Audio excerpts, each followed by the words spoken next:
Evangelho de Marcos, capítulo 16, do verso 1 ao verso 7. Palavra do Senhor, a Bíblia diz assim: Quando terminou o sábado, Maria Madalena, Salomé e Maria, mãe de Tiago, compraram especiarias aromáticas para ungir o corpo de Jesus. No primeiro dia da semana, bem cedo, ao nascer do sol, elas se dirigiram ao sepulcro, perguntando umas às outras: quem removerá para nós a pedra da entrada do sepulcro? Mas quando foram verificar, viram que a pedra, que era muito grande, havia sido removida. Entrando no sepulcro, viram um jovem vestido de roupas brancas, assentado à direita, e ficaram amedrontadas. Não tenha medo, disse eles.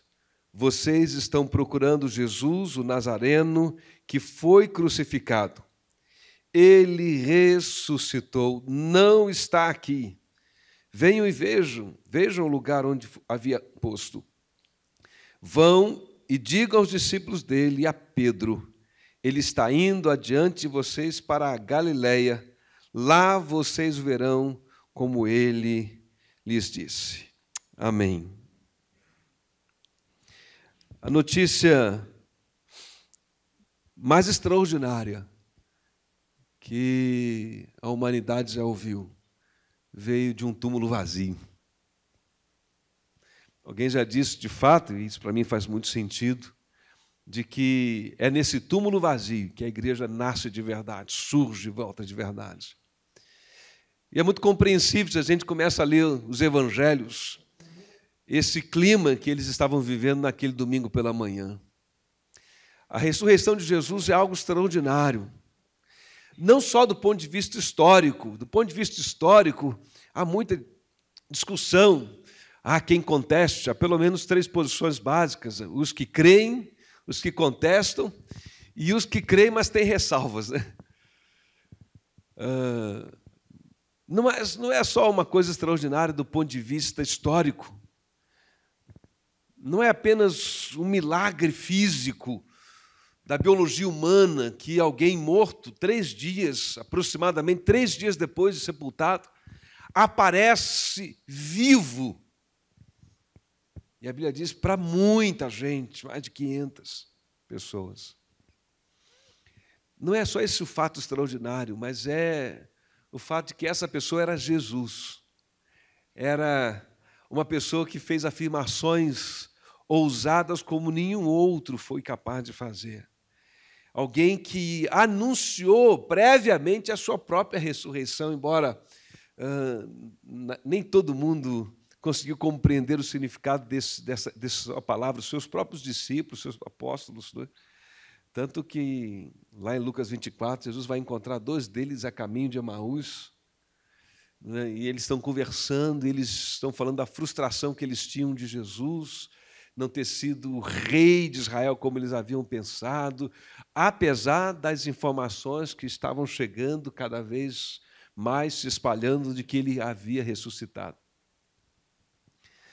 Não é apenas do ponto de vista histórico, é do ponto de vista teológico, gente. Quando nós lemos o livro de Atos, então, de um modo assim muito, muito presente no livro de Atos, as autoridades estão repreendendo os apóstolos, tentando reprimir a pregação do Evangelho, e você pode ler depois com mais atenção, você vai encontrar essa observação mais de uma vez lá, dizendo: e não ensinem sobre a ressurreição.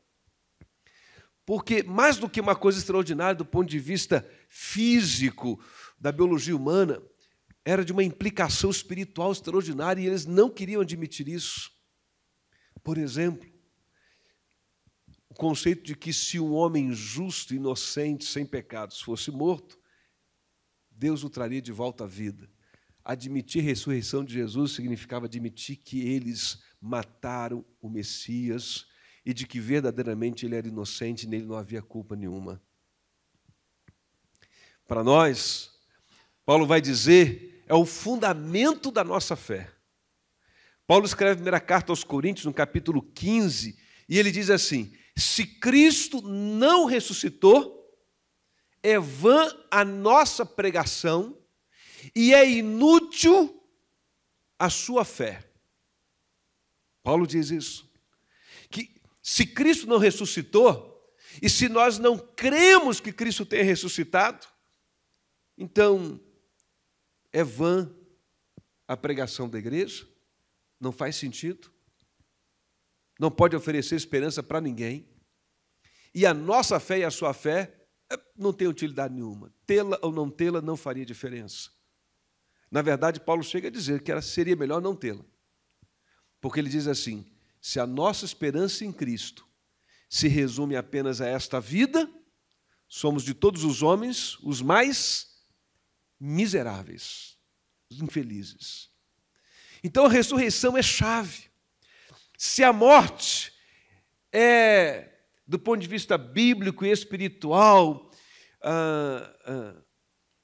a garantia que temos de que os nossos pecados e as nossas culpas foram lançadas sobre Cristo, a sua ressurreição é a confirmação de que Ele era o Filho de Deus e de que Ele é o que nós seremos um dia plenamente. Por isso Paulo diz, o que a gente vê hoje é mais ou menos. Em parte conhecemos, em parte nós temos essa percepção profética, mas um dia nós o veremos como Ele é. E Paulo diz, Ele é primícia, Ele é o primeiro dos que dormem. Então esse é um fato extraordinário. Mas eu queria que você, por um instante, olha aqui para mim, se colocasse no lugar dos apóstolos, dos discípulos de Jesus e daquelas mulheres, gente. Aqueles 12 homens largaram as redes, largaram os barcos, largaram Mateus a coluteria de impostos, né? Largaram a rotina de suas vidas para investir durante 3 anos como discípulos de Jesus, numa caminhada diária. E, de repente, na sexta-feira, eles são impactados com a imagem de Jesus Cristo sangrando até a morte na cruz. Na morte mais maldita, na morte mais cruel, mais dolorosa, mais terrível dos dias dele. É difícil, você consegue imaginar isso? Não é difícil apenas a perda do amigo, não é difícil apenas a perda do mestre, não é porque aquele que eles aprenderam a amar de um modo especial em comum morreu, mas é porque morre com ele o sonho de uma nova vida, de um novo Israel, da vida que tem força por toda a eternidade, de vida eterna, de vida abundante. Eles se dispersam, eles estão desesperados. E no domingo, quando chega o domingo, são as mulheres que vão à sepultura estar com Jesus, logo cedo, são as primeiras. As mulheres sempre tiveram um lugar especial no ministério de Jesus. Os evangelhos registram que algumas mulheres muito prósperas, ajudavam e sustentavam o ministério de Jesus. Quando ele foi crucificado, elas ficaram juntos de Maria. Os apóstolos ficaram dispersos, com exceção de um que ficou ali também, João.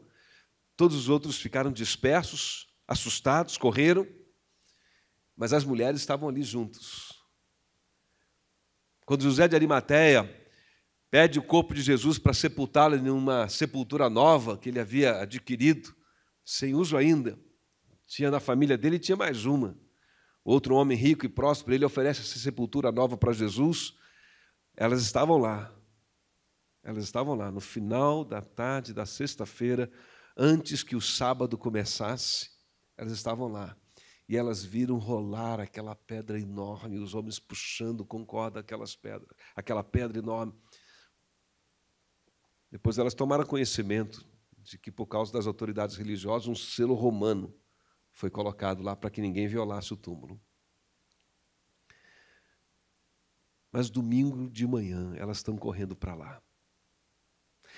E o texto que nós lemos diz que elas estavam conversando sobre uma questão. Quem vai remover a pedra? Elas estão indo à sepultura de Jesus, ao túmulo de Jesus, não para celebrar a ressurreição de Jesus. Elas também não estão com essa expectativa. Ninguém estava. Ao que parece, ninguém levou muita fé na palavra do Mestre sobre essa história de ressurreição. ou não entenderam muito bem o que ele queria dizer. Elas estão indo lá porque quando terminou o sábado, e aí sábado à tarde, você sabe, não é? O judeu começava assim, no pôr do sol de um dia, começava o dia, né? Então, no pôr do sol da sexta-feira, começa o sábado. E o sábado termina no pôr do sol do sábado, e ao pôr do sol do sábado já começa o domingo. Então, no pôr do sol do sábado, quando começa o domingo, elas estão correndo, vão no mercado, providenciam tudo que é necessário para ir embalsamar o corpo de Jesus, porque na sexta-feira foi uma correria para sepultar Jesus por causa do sábado, e elas sentem um peso de que não deram ainda a Jesus, como morto, como corpo, o melhor tratamento que era possível. Então elas estão comprando perfume, especiarias, querem embalsamar o corpo de Jesus e dar a Jesus, ainda que seja domingo pela manhã, um momento de alguma devoção e de honra digna dos mortos que a gente ama, dos mortos que nós veneramos e admiramos, a quem devotamos o nosso coração, né? É o caso delas. Elas estão indo para lá de manhãzinha. E elas estão perguntando, será que as autoridades vão deixar a gente mexer lá no túmulo? Era um crime violar um túmulo, crime, seríssimo. Será que elas vão deixar? Será que tem alguém lá que vai poder remover? Será que a gente já pode? Quem é que vai remover para a gente a pedra? Mas quando elas chegam lá, a pedra está removida e o túmulo está vazio, aleluia. Mas você pode imaginar o impacto disso. Elas não conseguem entender muito bem o que aconteceu. Elas chegam a imaginar que uma espécie de jardineiro, um cuidador, passou por ali, né, e fez alguma remoção autorizada para um outro túmulo, para uma outra sepultura. Ela pergunta, sem conhecer que é Jesus, Maria pergunta. Mas aí, quando Jesus fala o nome dela, Maria, ela conhece, mestre, parece anjo. Os soldados foram dispersos, correram assustados, porque a Bíblia diz que foi um tremor de pedra e um anjo desceu do céu e removeu a pedra. E é algo extraordinário, gente. E elas não esperavam isso. Algo extraordinário, elas não esperavam isso. Algo anunciado, elas não esperavam isso. Algo prometido, ninguém esperava isso. E eu não tiro delas, nem de nenhum deles, a razão. Não sei você, mas o que eles viram na sexta-feira foi uma realidade muito dolorida e muito dura. Elas encarnam a caminhada de todos nós. Em algum momento da nossa caminhada, nós somos muito, muito parecidos com essas mulheres aqui. Aprendemos a admirar Jesus. Entregamos o nosso coração para Ele. Em algum momento da nossa caminhada na vida, a gente se rendeu em devoção a Ele. Talvez dentro da nossa casa, como fruto da educação que recebemos dos nossos pais. De um avô, de uma avó, da influência de um amigo.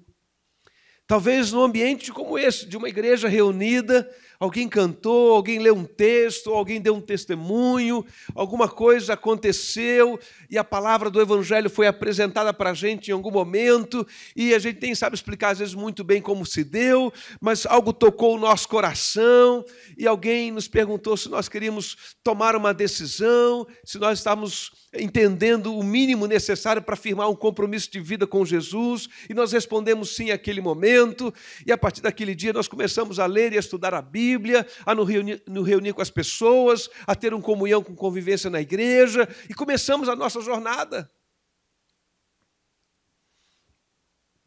Mas eu me reconheço, eu acho que talvez você possa se reconhecer também, como essas mulheres.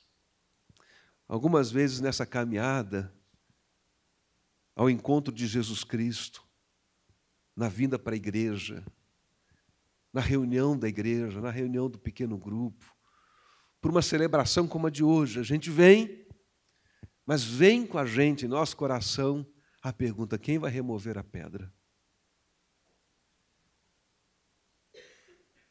Quem vai remover a pedra? Quem é que vai remover o obstáculo entre a minha expectativa, entre o meu desejo, entre o meu sonho e a sua realização?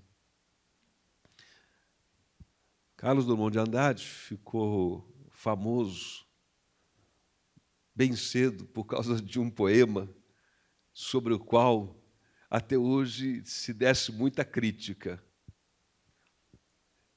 Ele, como um modernista, né, publicou em 1928, alguma coisa assim, não sei bem. Já faz um tempinho. No meio do caminho há uma pedra no meio do caminho. E ele repete, no meio do caminho há uma pedra no meio do caminho. Não me lembro exatamente as palavras, mas os meus olhos, a minha retina cansada, jamais esquecerão o fato de que no meio do caminho tem uma pedra. Há quem diga, né? Há quem crítico, impaciente, diz que ele deveria pegar essa pedra e isolar ela para algum lugar, não é? Foi muito criticado, e até hoje os literários se dividem sobre isso, mas ninguém tem dúvida de uma coisa. Ele está falando de um obstáculo. Esse caminho é a caminhada da vida. Não sei se foi num texto como esse que ele se inspirou, mas a gente aprendeu no dia a dia a pensar em pedra como obstáculo, como um problema, não é? A pedra que eu carrego no meu sapato é um desconforto. A pedra onde a gente tropeça no meio do caminho é uma figura de obstáculo, aquela dificuldade que a gente tem para resolver um problema. E a gente fica pensando, quem é que vai me ajudar? Quem que eu posso pedir socorro? Quem que eu posso pedir auxílio? Para quem que eu posso ligar? A casa de quem que eu vou bater? Quem pode ser solidário para mim com esse meu problema? Quem é que vai remover a pedra? Eu me lembro, e creio que já tenho compartilhado essa experiência aqui já há tempo, do primeiro aluguel que eu e Renata fizemos, e que foi a casa pastoral, nossa primeira casa pastoral. Eu tinha um tio que se voluntariou para ser o fiador, era requerido um fiador, fomos na imobiliária, alguém nos indicou. E aí correu tudo a papelada, tudo normal, mas havia uma pendência, né? Era uma casa que havia sido financiada, a propriedade havia sido quitada, mas tinha uma documentação que não tinha sido dado baixa. E alguém da imobiliária que me atendeu, e eu novo, muito inseguro, não é? Ele disse, olha, se você não trouxer esse documento até dia tal, assim, deu um prazo curto, disse, vou ter que passar esse aluguel para frente, está em procura, e a gente já tinha visto, e Renata tinha gostado, não é? E bateu um certo pânico, e eu falei com o tio, e falei com as pessoas, você tem que ir em tal lugar. E eu tive que ir lá, em um prédio público, no centro do Rio de Janeiro, na Avenida Presidente Vargas, e eu entrei lá, e fui em determinado andar, apresentei a documentação, era pedir só uma espécie de certidão de baixa, de que estava tudo certo. E aí, disse, olha, isso aqui vai levar não sei quanto tempo, digamos assim, uns 30 dias. Aí bateu um pânico, eu disse, perdi, acabou. E aí eu, né, da mesma forma que eu estava apavorado, até pela minha ingenuidade e inexperiência, eu também estava aberto a todas as possibilidades, né? E perguntei ele, mas não tem uma pessoa com quem eu possa conversar? Aí expliquei a situação. Fica tranquilo, não ofereci dinheiro não, viu, gente? Você está sabendo, pastor, ofereci não ofereci não. Até porque nem tinha muito dinheiro para oferecer, né? Você sabe, recém-casado. Mas ele falou assim, você tem que ir lá no andar tal. Aí, lá talvez você possa ver alguém. Aí eu estava saindo assim, ele perguntou, mas deixa eu perguntar com você, você conhece alguém lá em cima? E a primeira resposta minha qual é? Que eu não conheço. Mas eu tive uma intuição. Naqueles momentos, é raro, mas tem, né? Eu disse, conheço. Lá em cima eu conheço alguém. Mas era bem mais lá em cima que o andar, né, que eu ia.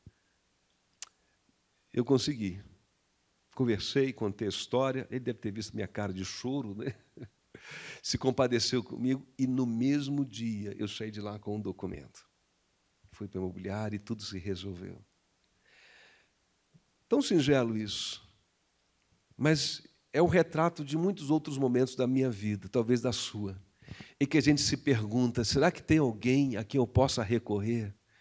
alguém que tenha poder, alguém que tenha influência, alguém que tenha conhecimento, alguém que tenha competência, alguém que tenha recurso, alguém que tenha habilidade, alguém que possa remover a minha pedra, o meu obstáculo, a minha dificuldade.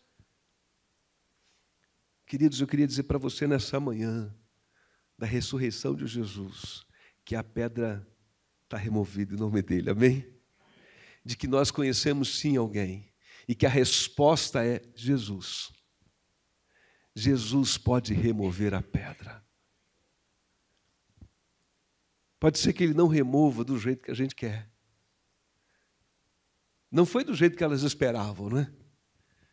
Mas é a pergunta de quem se reconhece limitado, é a pergunta de quem reconhece que não tem forças. Elas viram a pedra ser colocada e elas sabiam, nós não temos forças.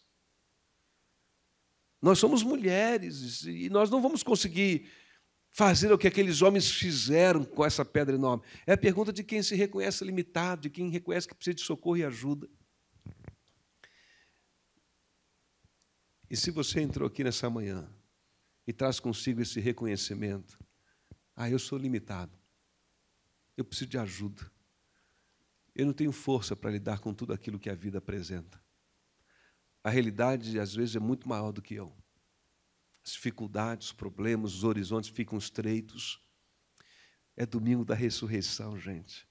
Eu queria, em nome de Jesus, dizer para você, vamos orar, amém? Vamos clamar, porque o Senhor Jesus ressuscitou neste dia. Isso significa que as pedras podem ser removidas. Convido você a fechar os seus olhos, aí na mesa, a ter um momento de oração. Qual é a sua necessidade? Qual é o seu pedido? Qual é a sua pedra? Tem aí uma pedra no meio do caminho também? Qual é o teu obstáculo? Qual é o teu receio? O que você deseja? Talvez seja uma questão financeira, talvez seja uma questão do relacionamento, uma questão muito íntima, não sei, você não está nem compartilhando, porque é tão íntima, a gente tem medo de compartilhar. Talvez eu e você sejamos aí diante de um desafio muito maior, de fato, né, do que a nossa capacidade de lidar com ele. Então, convido você a ter um tempo de oração, e eu vou convidar 2 pessoas que desejarem a ficar em pé no seu lugar, daqui a um minutinho, deixa um minutinho de oração, o Marco vai tocar aí no violão uma música, mas 2 pessoas, aliás 3 pessoas, já que 3 é o número da confirmação, não é? 3 pessoas, espontaneamente, vão ficar de pé, em voz alta, e vão orar a Deus e pedir que Ele nos ajude, de um modo geral, a vencer as nossas lutas, que Ele traga consolo para o nosso coração, que Ele remova do nosso coração o medo, que Ele remova a incredulidade do nosso coração e que se renove em nossos corações o amor a Ele, a devoção a Ele, mas também se renove a confiança nele. Não há dúvida de que aquelas mulheres amavam Jesus. Não há dúvida de que aquelas mulheres tinham uma profunda devoção ao Senhor Jesus. Mas eu creio que é o retrato de muitos de nós. Aprendemos a amar Jesus. Nós o adoramos, nós cantamos para Ele, nós celebramos culto para Ele. Mas, de alguma forma, a realidade dura da vida arrancou da gente a fé para crer no impossível.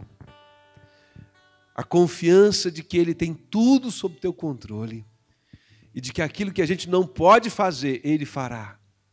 Aquilo que está além da nossa força, da nossa competência, está sob domínio, a esfera do domínio do poder de Jesus. Então convido você, meu irmão, minha irmã, 3 pessoas, nos representando a todos nós, que façam uma intercessão, um clamor e uma consagração, nas suas próprias palavras, dedicando a nossa vida ao Senhor mais uma vez, e que a fé se renove, a esperança se renove em nossos corações, que a confiança de que o extraordinário, o surpreendente, o novo da parte de Deus pode surgir, pode renascer na história de vida de qualquer um de nós em qualquer tempo. Vamos orar assim?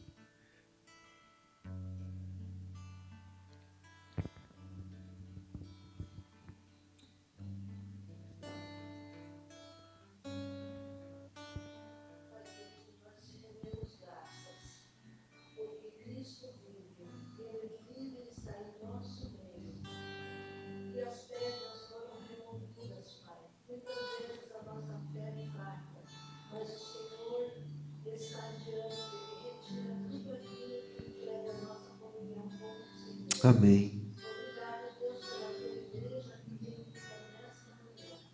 Obrigado por cada irmão que aqui chegou. Pedimos a Deus por aqueles que estão distantes do teu aprisco, para que sintam saudade e voltem para o teu aprisco. Ó Deus amado, aceita o nosso culto, a nossa gratidão pelo amor de Jesus, pelo nosso Calvário. E nós te rendemos graças, porque através da ressurreição nós temos a certeza da salvação. Aceita o nosso louvor e glória em nome de Jesus. Amém.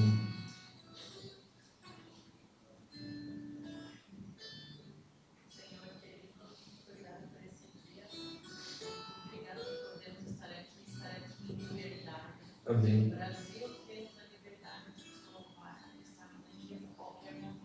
Muito obrigado por essa possibilidade, que possamos entender o valor disso aqui em muitos outros lugares nesse momento. Muitas pessoas gostariam de estar aqui te louvando e não podem. Então, muito obrigado, esteja abrindo os nossos olhos e entendendo esse grande valor. Muito obrigado por esse dia, porque podemos estar aqui diante te louvando. O teu amor é maravilhoso, cuida de nós a cada dia. Seja abençoando as pessoas que estão aqui, as pessoas que cada um está pensando agora e que poderiam estar aqui. O teu amor seja muito maior e esteja alcançando as pessoas. Obrigada pela sua morte, tudo que ela representa para a gente, pela sua ressurreição. Amém. Que através dela nós possamos estar uns aos outros e aos próximos, que ainda não entenderam a nossa nação. Amém. Mais uma pessoa. Pai querido, continuando, Senhor, nós queremos te agradecer, Pai, por este dia. Nós queremos te agradecer, Senhor, pela ressurreição, pela tua morte na cruz do Calvário. O Senhor ocupou o nosso lugar que estava designado para cada um de nós. Muito obrigada, Jesus, pelo teu sacrifício, pelo teu grande amor, Pai. Muito obrigada, Deus, porque os obstáculos o Senhor já tirou, Pai. O Senhor já venceu, Senhor, naquela cruz, Pai, morrendo em nosso lugar. Muito obrigada, Senhor, por este momento aqui na tua casa, Pai. Muito obrigada pela presença de cada um dos meus irmãos, Pai. Ó Deus, também seja com aqueles que não puderam chegar aqui na tua casa, Pai. Obrigada, Jesus. Obrigada por tudo. Continua conosco nesta manhã. É o que nós te pedimos. Amém.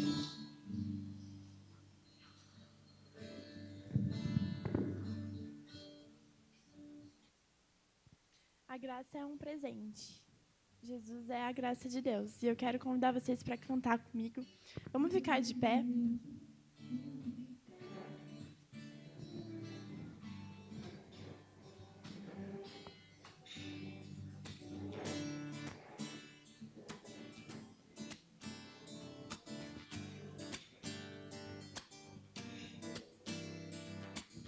Quem me liberta do meu pecado, o seu amor é maravilhoso. O Rei da Glória, Ele é o Rei dos Reis. Abala a terra com sua voz, maravilhados o adoramos. O Rei da Glória, Ele é o Rei dos Reis. Maravilhosa graça, o verdadeiro amor tomou o meu lugar.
tua maravilhosa graça, o verdadeiro amor tomou o meu lugar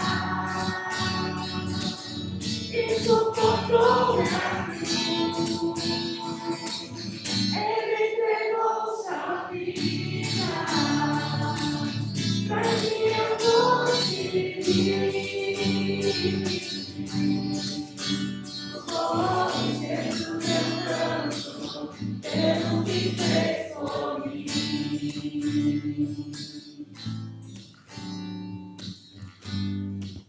Vamos ler esses textos de 1 Coríntios 15, tem aí, mesmo de pé, pega a folhinha para a gente ler juntos. É um texto curto, mas é um texto que celebra essa centralidade da ressurreição de Jesus e o seu significado. As palavras de Paulo na sua primeira carta aos Coríntios 15, versos 53 até os 58. Eu começo como dirigente, depois toda a igreja junto, e a gente termina como ali, fazendo essa leitura. E logo depois, vocês podem se assentar, a irmã Eugênia vai vir aqui à frente, ok? Então vamos ler juntos? Acompanha aí. Pois é necessário que aquilo que é corruptível se revista de incorruptibilidade e aquilo que é mortal se revista de imortalidade. Quando, porém, o que é corruptível se revestir de incorruptibilidade e o que é mortal de imortalidade, então se cumprirá a palavra que está escrita. A morte foi destruída pela vitória. Onde está a morte, a sua vitória? Onde está a morte, o seu aguilhão? O aguilhão da morte é o pecado, e a força do pecado é a lei. Mas graças a Deus que nos dá a vitória por meio de nosso Senhor Jesus Cristo. Portanto, meus amados irmãos, mantenham-se firmes e que nada os abale. Amém. Pode sentar. Quero convidar uma pessoa que tem se mantido firme e inabalável. E ela... Pode vir aqui, irmã Eugênia, vem cá. E ela preparou alguma coisa para essa nossa manhã especial de Páscoa. Depois a gente então termina já com mais um hino louvando ao Senhor. Irmã Eugênia.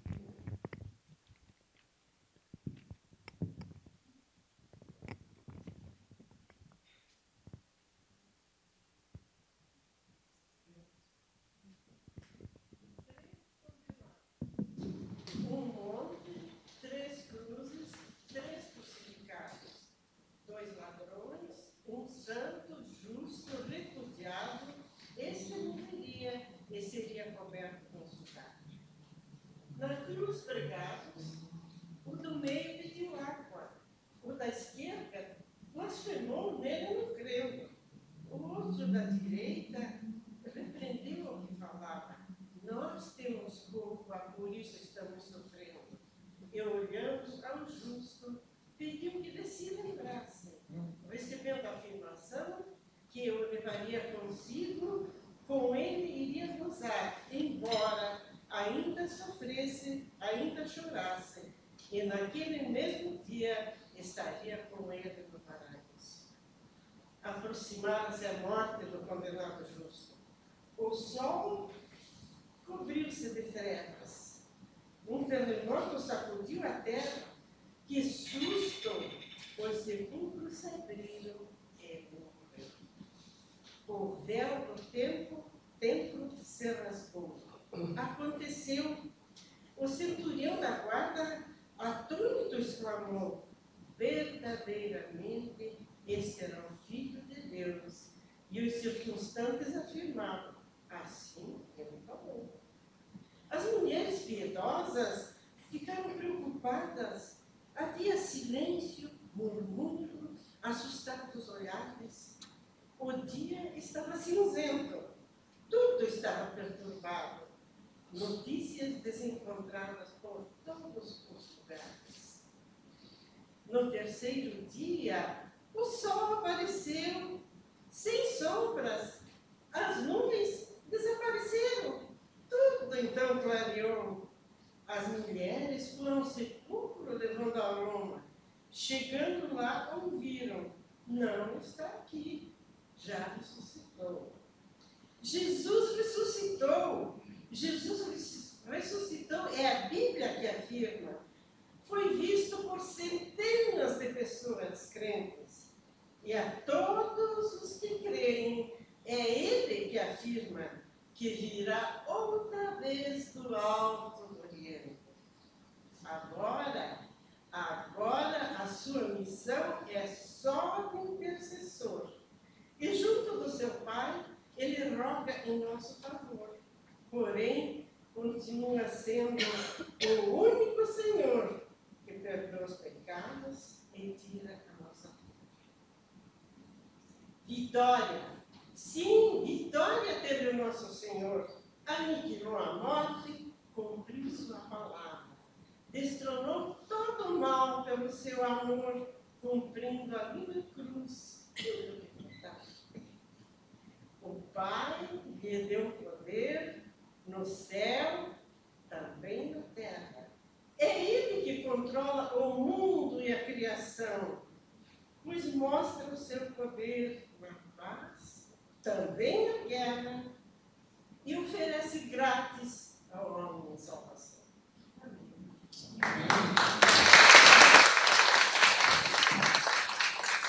Convido você para ficar de pé. Vamos cantar essa última canção de louvor ao Senhor. Porque Ele vive, diz a letra e é o título desse hino. Porque Ele vive. Quando aquela pedra da sepultura rolou junto com ela uma pedra muito maior que as mulheres e os discípulos não tinham se dado conta. É que estava no coração de cada um deles, a pedra da incredulidade, da falta de esperança, da falta de confiança de que algo novo podia surgir, de que uma virada na história deles podia acontecer. Queridos, a gente hoje, muitos anos depois, nos reunimos aqui para celebrar isso. Que o nosso coração creia, amém? Que o nosso coração seja inabalável, firme, abundante. Na remoção daquela pedra, se removeu a vitória da morte e agora essa vitória é nossa, em nome de Jesus. Vamos cantar. Porque Ele vive, posso crer no amanhã. Deus enviou seu Filho amado para morrer em meu lugar, na cruz sofrer por meus pecados.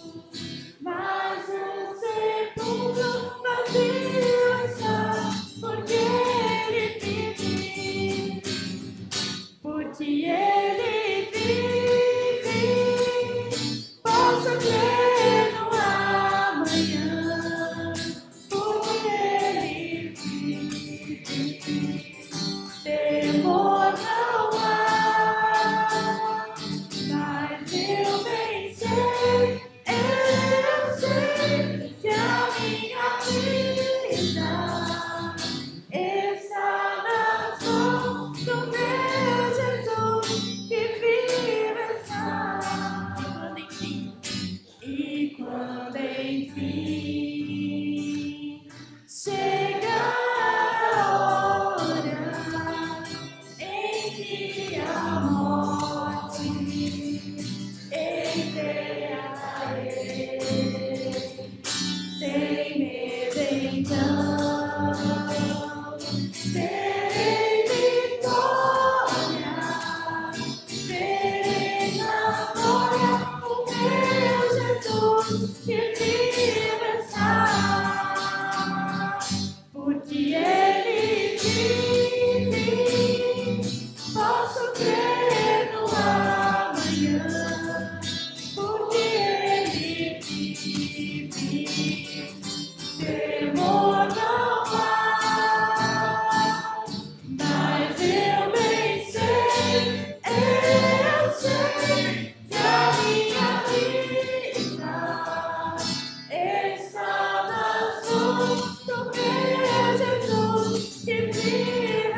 Cristo vos cres?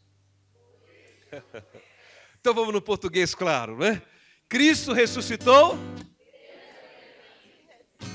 Você pode dar uma salva de palmas como expressão de louvor ao Senhor pela ressurreição de Jesus. E dê um abraço apertado em quem está do seu lado e diz: olha, querido, querida, Cristo ressuscitou. Feliz Páscoa, feliz manhã da ressurreição, feliz domingo da ressurreição. É domingo da ressurreição. Você pode crer no amanhã, você pode crer no impossível, você pode crer com esperança renovada de que Deus tem controle do teu caminho, da tua jornada. Feliz Páscoa, feliz manhã da ressurreição. Bendito seja o Senhor Jesus.